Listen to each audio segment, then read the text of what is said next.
sa pamamagitan ng kagat ng babaeng lamok na Aedes na may dalang dengue virus. Buong araw na pangangagat at madalas 2 oras bago sumikat ang araw at 2 oras bago lumubog ang araw. Namamahay ang lamok na Aedes sa madidilim na lugar. Nangingitlog ang lamok sa mga nakaimbak at malilinaw na tubig. Ito ang mga sintomas ng dengue fever. Mataas at tuloy-tuloy na lagnat ng 2 hanggang 7 araw. Pamumula ng balat, sanhi ng mataas na lagnat. Pagdurugo ng ilong o gilagid. Walang ganang kumain. Pagkahilo at pagsusuka. May laban tayo kontra dengue. Ang kailangan lang nating gawin ay mag-4S. Unang S, search and destroy. Palitan ang tubig sa florera minsan sa 1 linggo. Linisan ang lulod ng bubong ng bahay. Linisin ang loob at labas ng timba at iba pang ipunan ng tubig. Siguraduhin walang natirang tubig ang ilalim ng lalagyan ng plato at refrigerator. Takpan ang lahat ng drum at iba pang ipunan ng tubig. Itaob ang lahat ng hindi ginagamit na imbakan ng tubig. Pangalawang S, seek immediate consultation. Kapag 2 araw nang nilalagnat, agad na kumonsulta sa doktor. Pangatlong S,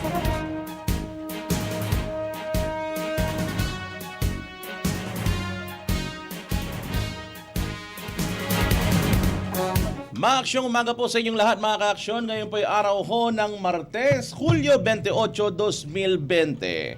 Sumasa inyong DWCM, Aksyon Radyo Balita. Kasama ho ninyo yung Magnito, Aksyon na Hikab na Pasyon. Maaksyong morning, ako naman po, Action Dove Tibakay. At syempre kasama niyo po sa ating Master Controller yan, si Aksyon Conrad Alvarez. Sa ulo ng ating mga balita ngayong umaga sa ating balitang lokal, 208 kumpirmadong kaso na ng COVID-19 dito sa lalawigan ng Pangasinan. 34 na OFW at ilang individual sa Dagupan sumailalim sa COVID-19 rapid test. Bayan ng mga aldagan nakapagtala ng kauna-unahang COVID-19 case. Pagtala ng COVID-19 case noong weekend sa Bayambang, isa raw fake news. Matapos naman makapagtala ng unang kaso ng COVID-19, LGU Alcala agad na nagpatupad ng total liquor ban. Libreng face mask ipinamahagi sa mga tricycle drivers at vendors sa Kalasyaw. At volunteers na kilahok sa tree growing activity sa Kayanga Village Reforestation Site sa bayan ng Bugalyon. Ang provincial government naman inilunsad ang programang Abig Pangasinan 2020. Para naman sa ating mga police reports, motorsiklo, sinalpok ang tri-bike, 2 sugatan. Lalaking nakainom na nagmumotorsiklo sumalpok sa truck sugatan. 3 lalaki kalaboso dahil sa paglabag sa curfew. Sa ating balitang pambansa, ang Kongreso kinulit ni Pangulong Rodrigo Duterte sa death penalty. At COVID-19 cases sa Pilipinas, wala pa raw sa second wave ayon sa Department of Health. Balita sa ibaing dagat, 80,000 mga turista inilika sa dinaraing resort sa Vietnam. Para naman sa ating balitang showbiz, Pia works back, nag-isolate ng ilang linggo sa UK bago makita ang mga pamilya. At ang pinakabagyong balita, Mayweather #1 sa sariling top 5 list. Ha? Talaga? Ito naman. Ay, nako. Muli ho mga ka-aksyon, sumasa inyo, DWCM Aksyon Radyo Balita. Kasama niyo pala, Aksyon na Ikam na Pasyon. At ako naman po, Action Dove Tibakay. At sa detalye ho ng ating mga balita ngayong umaga sa ating balitang lokal, sumampa na sa 208 na itatalang kumpirmadong kaso ng COVID-19 dito sa lalawigan ng Pangasinan. Sa naitalang bilang, 117 na ang gumaling o nakarecover, 81 ang kasalukuyang nakakonfine, habang 10 naman na ang bilang ng mga namatay. Sa 208 na confirmed cases, 173 ay naitala sa Pangasinan, habang 35 naman dito sa lungsod ng Dagupan. Kabilang sa 4 na naitalang kaso ang 39 anyos na lalaking residente ng barangay Alak, San Quintin na na-expose umano sa Metro Manila. 34 anyos na babaeng residente ng barangay Banawang, Kalasyaw na na-expose sa NCR. 19 anyos na babaeng residente ng barangay Paitan, Santa Maria na hinihinalang na-expose sa isang taong nagpositibo sa COVID-19 at isang 14 anyos na babaeng residente rin ng Paitan, Santa Maria na na-expose din sa isang taong nagpositibo sa COVID-19. Samantala, 730 naman ng suspect o patients under investigation habang 615 naman ang gumaling. 8 ang kasalukuyan na confine habang 107 naman ang namatay. Ang balitang ito ay hatid sa inyo ng Safeguard. Wash hands, stay safe, Safeguard. Ang balitang ito ay hatid sa inyo ng ACS Manufacturing Corporation, ISO certified, world-class quality. Samantala, umabot na sa 32 overseas Filipino workers o OFWs at individuals mula sa high-risk industries ang sinuri gamit ang rapid antibody test kits para sa COVID-19 at kinuhanan din ng specimen sa magitan ng swab kahapon dito sa lungsod ng Dagupan. Ipinadala ang specimen sa Philippine Red Cross para maiproseso gamit ang reverse transcription polymerase chain reaction ng RT-PCR test na siyang gold standard sa testing para sa COVID-19. Ipinagutos ni Mayor Brian Lee mag-expanded COVID-19 testing para matukoy, mahiwalay at magamit o magamot ang mga ito at may sagawa ng mabilis ang contact tracing at maiwasang maikalat ang virus dito sa syudad. 5,000 individual na ang naisailalim sa COVID testing program ng Dagupan. Samantala, naitala rin ng bayan ng Maldan ang kauna-unang COVID-19 case nito. Ito ay isang 24 anyos na babaeng residente ng barangay Maasin. Nagtatrabaho rito sa isang bangko sa Baguio City at nananatili ito sa isolation facility ng Mangaldan at pahigpit na minomonitor ng mga barangay health workers. Ang nasabing pasyente umano ay asymptomatic. Pinayuhan na rin ng pamilya nito na sumailalim sa 14 days quarantine at kasalukuyan na rin nagsasagawa ng contact tracing ang otoridad sa mga taong nakasalamuhan ng naturang nagpositibong pasyente. Samantala, hindi umano totoo ang COVID-19 o kumalat sa social media noong weekend hinggil sa pagtatala ng bayambang ng COVID-19 case. Sa virtual flag raising ceremony, binigyang linaw ni Dr. Paz Valio, ang Municipal Health Officer, na may nagpositibo sa rabbit test.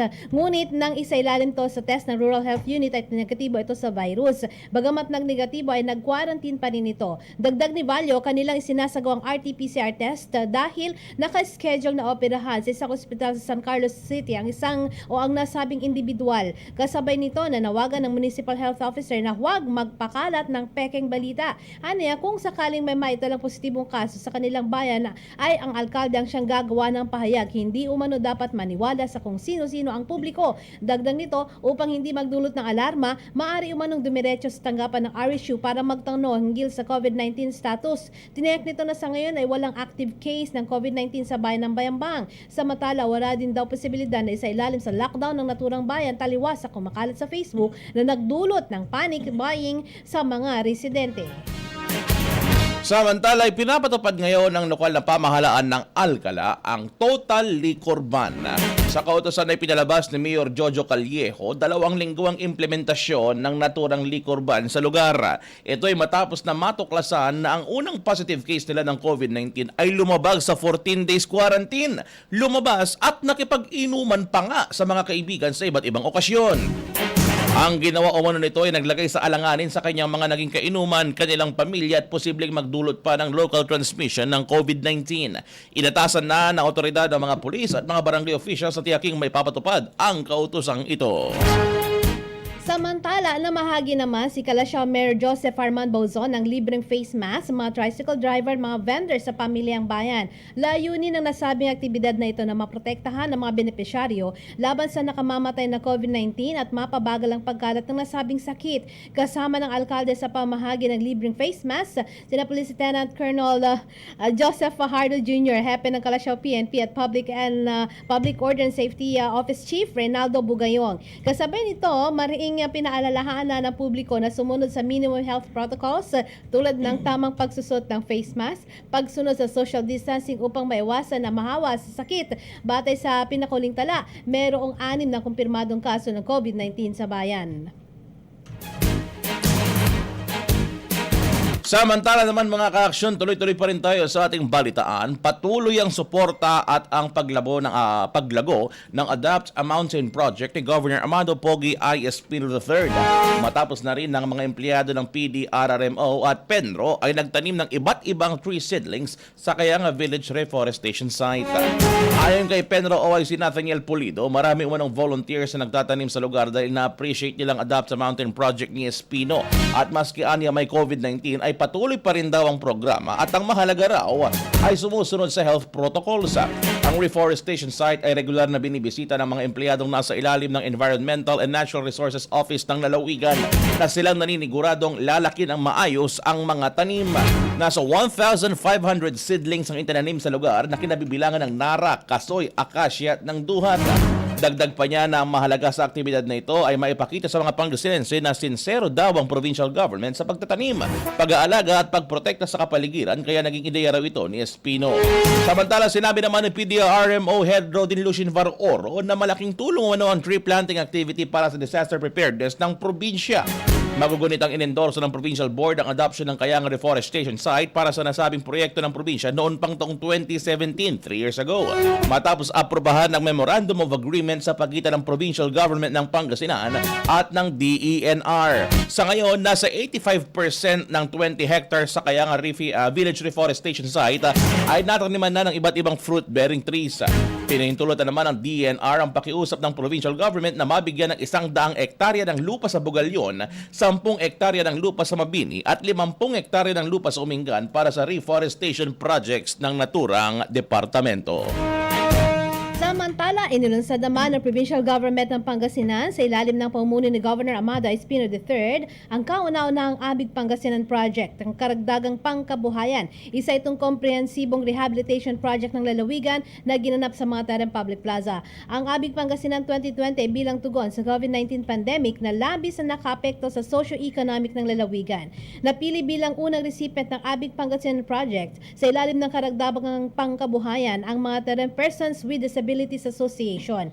Ang layunin nito ay makatulong sa iba't ibang sektor, lalong-lalo na ang mga nangangailangan talaga para may konti silang pangkabuhayan, ayon kay Provincial Social Welfare and Development Officer Emilio Samson Jr. Matatandaan ang proyektong ito ay nahati sa dalawang components. Ang Kabuhayang Palengke Caravan, isang all-year activity upang maitaas ang income ng mga magsasakang Pangasinense, fisher folks at animal farm growers, at ang karagdagang pangkabuhayan, ito ay ang Cash for Work na naglalayo namang makapagbigay ng karagdagang financial capacity sa iba't ibang sektor sa pagtatrabaho sa kanilang komunidad na ang mabibinipisyuhan naman ay ang publiko. Ang association members ay nabigyan ng libreng cleaning materials upang tulungan silang maisaayos ang community garden and public restrooms sa mga Terem Public Plaza. Binigyan din ng iba't ibang seedling at garden tools ang mga association members.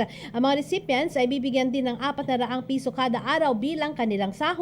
May kaugnayan din ang Abig Pangasinan Project sa pagdiriwang ng 42nd National Disability Prevention and Rehabilitation Week na may temang Together, we demonstrate the rights of children, women, and senior citizens with disabilities to have access to foods, medicines, and assistive devices is important to us, prioritizing during the COVID-19 pandemic. Target din ng Abig Pangasinan Project ang iba pang sektor tulad ng mga kababaihan, solo parents, child development workers, LGBT communities at out-of-school youth.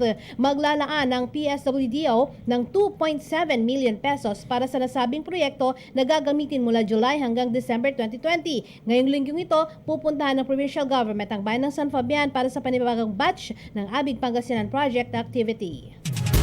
Aksyon Radio. Police Report. Para naman sa ating mga police report ngayong umaga, parehong sagatan ng driver ng motorsiklo at tri-bike nang masangkot ang mga ito sa isang vehicular accident sa bayan ng Bugalyon. Habang binabagtas ni Ginang Virginia Rasal, 56 anyos ng Nabato Street poblasyon ng National Highway, sakay sa kanyang tri-bike, ay nakabangga ito sa likuran ng motorsiklong minamaneho naman ng isang John Oliver Verano, 24 anyos, residente ng Barangay Lagit Sentro. Parehong nagtamo ng sugat sa iba't ibang bahagi ng katawan ng dalawa. Naiktakbo naman agad ang mga ito sa paggamutan. Lalaking samantala naman, patuloy pa rin ang ginagawang investigasyon ng otoridad sa naturang insidente ng banggaan. Samantala, sa bayan naman ng San Quintin, sugatan ang 46 anyos na lalaki matapos sumalpok ang minamanehong motorsiklo sa isang elf truck. Binabagtas ng motorsiklong minamaneho ni Saldi Gonzales ng Barangay Bulantagen ng kahabaan ng Poblasyon 3 nang maagaw ang bahagi ng kalsada na dinaraanan naman ng kasalubong na elf truck na minamaneho ni Bernito Carganilla, 32 anyos, kasama ang kanyang negosyante na si Connie Oligario at Patrick Tino na pawang mga residente presidente ng lalawigan ng Nueva Ecija. Dahil sa insidente, nagtamo ng mga sugat sa katawan si Gonzales. Napag-alaman na nakainom ang driver ng motorsiklo. Kalabos na naman ng 3 katao dahil sa paglabag sa revised penal code at curfew hour. Unang inaresto sina Juan Cubos, 34 anyos, residente ng barangay Imbo, Anda, at Perto Bauzon, residente ng barangay San Jose. Matapos mamataan ng mga pulis na napag-alagala pa rin sa barangay San Jose 10 oras ng gabi. Sinita ang mga ito ng pulisya at pinauuwi. Subalit tumanggi, sinigawan pa ang mga pulis at pinagsalitaan ng masama. Naglabas pa ng patalim si Cubos sa tinangkang saksakin si Police Staff Sergeant Elmer Mirza, subalit nakailag ang pulis. Sa Barangay Poblacion West, Dagupan City, arestado naman ng 19 anyos sa si Dominic Pinero Moreno, residente sa lugar. Sinuntok kasi nito ang barangay tanod na si Clarence Arsadon at hinamon ng suntukan. Agad humingi ng tulong ang tanod sa mga kasamahan dahil aniya ay nakainom ng alak ang sospek. Pinagsisigawan ng sospek ang mga tanod saka nagtangkang tumakas, subalit kanila namang naaresto. Para naman sa ating balitang pambansa at iba pa, magbabalik kong DWCM, Aksyon ng Radyo Balita. Dyan lamang ho kayo, saglit lang to.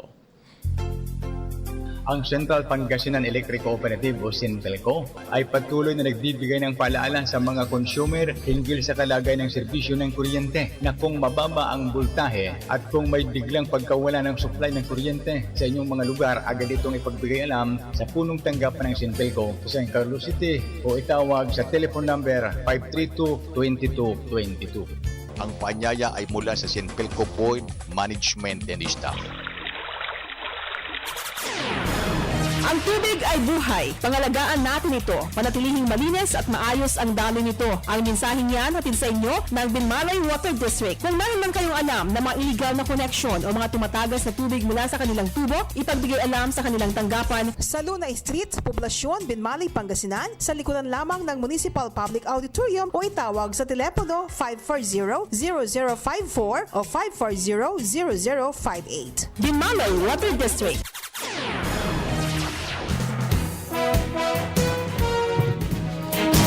Nagbabalik po mga ka-aksyon ng DWCM, Aksyon ng Radyo Balita. Kasama niya pa rin Aksyon na higam sa pasyon pa umanhin. At ako naman po, Action Dove, Tibakay.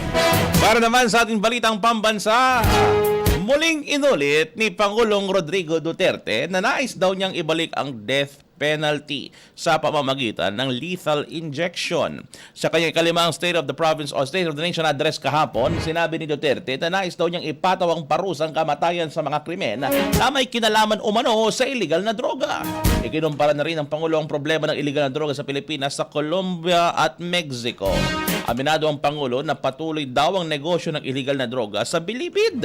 Dagdag pa ng Pangulo na kapag nalulong sa illegal na droga ang ama ng tahanan ay nawawasak daw ang buong pamilya. Nagbanta rin si Duterte na papatayin niya ang nasa illegal drug trade sa bansa.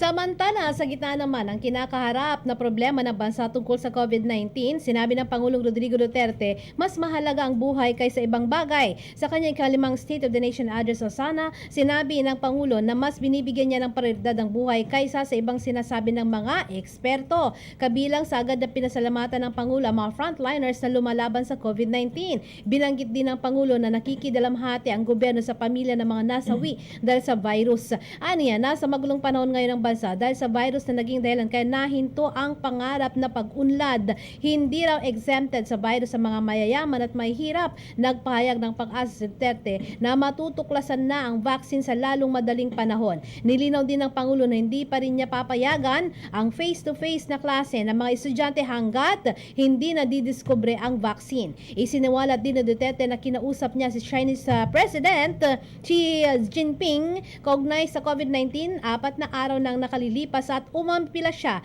na kung mayroon ng vaccine ng China ay unang bigyan ang Pilipinas.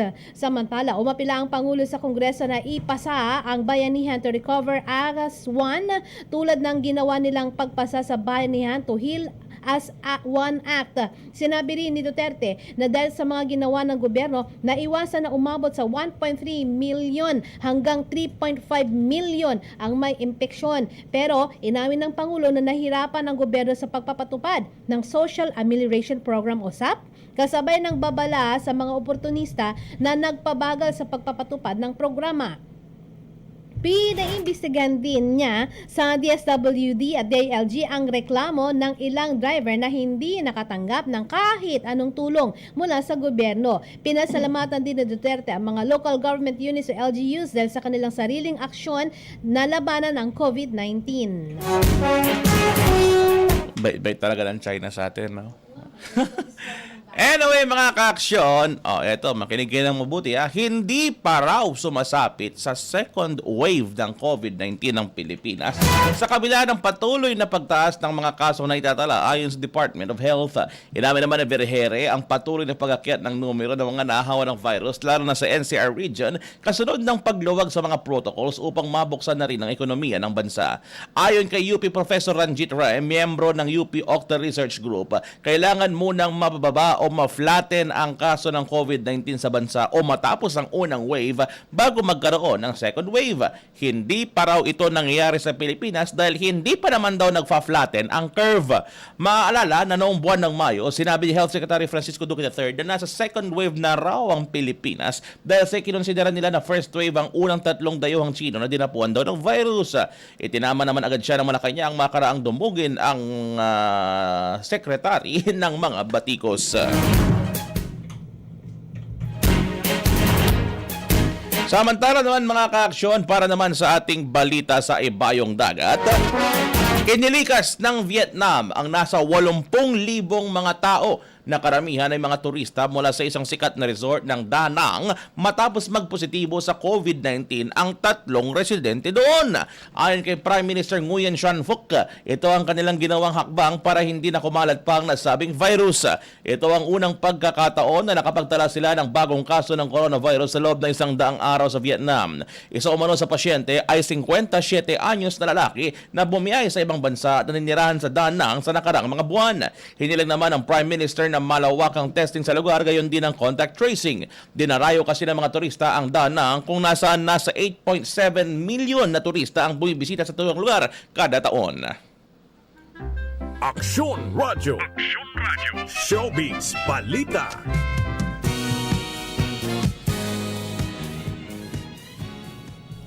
Voluntaryong sumailalim sa self-isolation si 2015 Miss Universe Pia Wurtzbach sa United Kingdom bilang protocol bago ang pakikipagkita sa kanyang mga kaanak. Sa kanyang Instagram account, nagpost ito ng larawan habang naka-social distance kasamang kapatid ni si Sarah at pamangkin na si Lara. Sinabi nito na 1 linggo na lamang ang hintay niya para makita na muli ang kanyang mga kaanak. Dagdag pa nito na temporaryo lang naman na hindi mayayakap ang mga kaanak dahil sumusunod lamang sila sa protocol na ipinapatupad sa nasabing bansa. Dapat rin aniya na magsuot ang mga bibisita doon ng face mask habang ang mga bata ay hindi na kabilang na magsusuot ng face mask.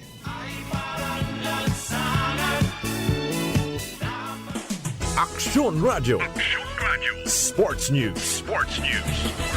Para naman sa ating balitang pampalakasan, naglabas ng sariling top 5 boxers of all-time record si undefeated American fighter Floyd Mayweather Jr. At hulaan din niya mga ka-aksyon kung sino nasa top 1. Siyempre, walang iba kundi ang kanyang sarili ang iniluklok sa unahan ng listahan. Galing. Sarili niya.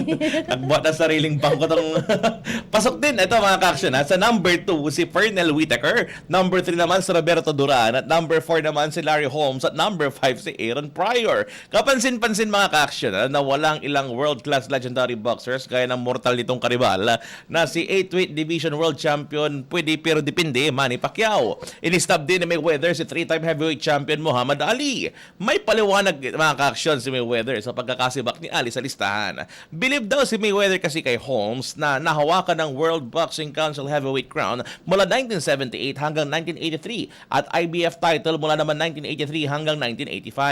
Wala rin si legendary fighter Sugar Ray Leonard, Mike Tyson, Marvin Hagler, Oscar De La Hoya at Rocky Marciano. Naglabas si Mayweather ng listahan matapos ang kabi-kabilang listahan ng greatest boxers of all time kung saan kadalasang nasa mababang pwesto ang American Pug. Kaya pala, mababang pwesto niya. Nasa number 39 lang si Mayweather sa 50 greatest boxers of all time na inilabas kamakailan ng The Pugilist. Yun naman pala, The Pugilist pala, pamangkin. So yun pala. Kaya pala naglaban sa sariling listahan.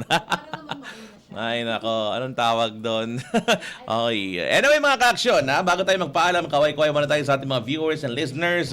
Good morning, good morning, good morning, good morning.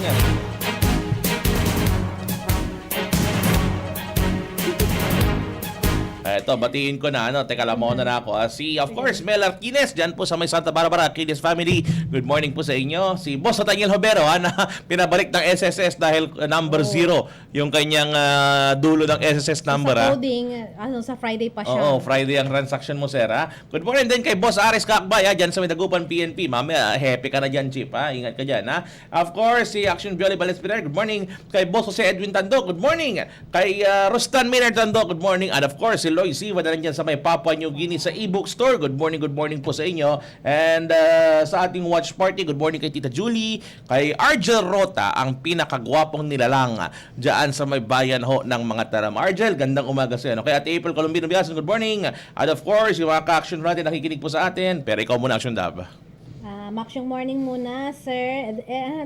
Heriberto Quintans, bakit sinasabi nila na recovered ka sa COVID virus samantalang wala pang gamot, bakuna na papatay sa virus tulad ng nangyari kay Senator Zubiri? Ano yan sabi niya? Nabalikan siya. Saan ba? Yung mga yung sinasabing recovered. Hindi, nagre-recover sila kasi nakagawa na ng antibodies yung katawan ng tao. Oo, kaya nakontra niya yung sakit. At eto din, Maksyong morning, Ma'am Bella Zerezo, Ma'am Bing Abawag de Guzman, Engineer Rosario Montemayor Pasyon, Magilat Idos Abigail, kay Michael Caranto, Michael, hello, Mylene Goral Kayabiyab, at ganun din kay Aba Tolentino, hello po sa inyo, at kay Sir Mon Mirera, watching your program, sabi po, thank you po sa inyo. Okay. Good morning din sa mga ka-action ho natin. Nakikinig ngayon by 1161 kHz. Siyempre, babatiin ko na, Fabio family, good morning po sa inyo. Remando family, good morning. Miss Lang family, good morning po sa inyo. Carcha Estrada Parizal family, magandang umaga sa Kalasyaw. And of course, dyan po sa may Sitio Palay, Barangay Canala, sila Kuya Bonnie Lopez, magandang umaga ho sa inyo. And of course, yung mga ka-action pa ho natin na nakikinig sa iba't ibang bahagi po ng Pangasinan, maaksyong umaga sa inyo. Hindi na ho kayo mababati sa isa, pero alam po namin nariyan kayo. Maraming salamat. Yes. Good morning po sa inyong lahat and thank you very much po sa iyong pagtutok sa ating programa. At din paabol kay Miss Clarissa Yungka. Maksyong morning po sa inyo. At maksyong morning din dyan sa Man at Binmalay Bautista family. Hello po sa inyo, ate ko. Baby, Kuya Alex, Andrea, Ara Victoria, Allen at Alfred. Hello sa inyo dyan. Ang tatlo, Imasa Erfi family dyan sa may bayan ng San Fabian. Hello po sa inyo. Thank you sa inyong panonood at pakikinig dito sa programang ito. Good morning din kay Clarissa Yungka, nanonood sa atin via Facebook Live. Alright? Meron pa ba? Wala na. Wala na. Okay, yan pong kabuuan mga ka-aksyon ng mga pinakahuling balita ngayong umaga. Sama sa inyo humuli ang DWCM, Aksyon Radyo Balita. Nakasama ko ninyo, Aksyon Hikam na Pasyon. Ako naman po ito, Action Dove, Tibakay, sa News Center, kasama po dyan natin, Action Iris Bayan. Sa ating Master Control, nariyan si Aksyon Conrad Alvarez at sa ngalan po ng ating Station Manager, Aksyon Violet Valdez Ferrer. Get well soon, boss, pagaling ka. Magbabalik po mga ka-aksyon ng MIB, mga issue ng bayan. Sinong kasama natin? Action Dante Serra ba? Ayan, of course, nariyan si Action Commander Dante Serra. Lamang yan sa DWCM, Action Radio Pangasinan News Leader. Mga aksyon umaga po sa inyong lahat.